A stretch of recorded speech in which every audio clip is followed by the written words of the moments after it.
for people following at home that are not as familiar with growth, like you and I, and you in particular, can you just give a distinction for folks about growth teams versus a performance marketing team or a marketing Sure, team?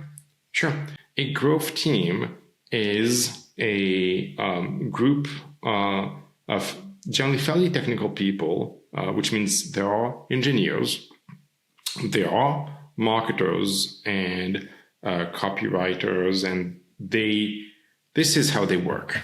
They're going to build quasi products, some back end, some front end.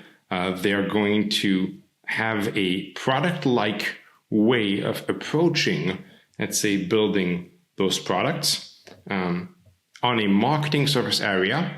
So a website, a campaign, outbound email, and they're going to be measured like a sales team in pipeline. So you take the overlap of those three, little bubbles, this Venn diagram of sorts, and at the center, that's what a great growth team is. And the reason why that differentiation is important is, well, if you just take the engineers that build a product, then you have a product team, right? And they're building a product. Obviously, it has to be applied to a marketing surface area. Otherwise, like, you're just building a product. If you don't have the pipeline, then basically what you have is a bad marketing team, right?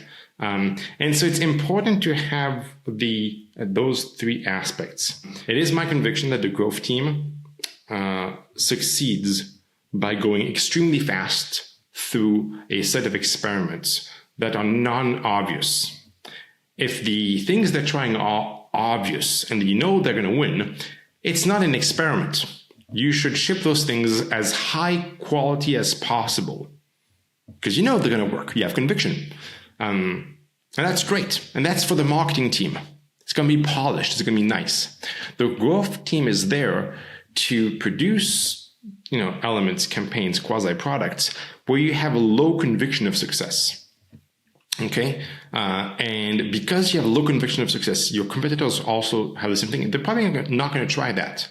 And so the success of a growth team happens when you find unlikely outcomes.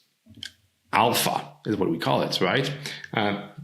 Wins that happen to be extremely successful when you did not know the outcome beforehand.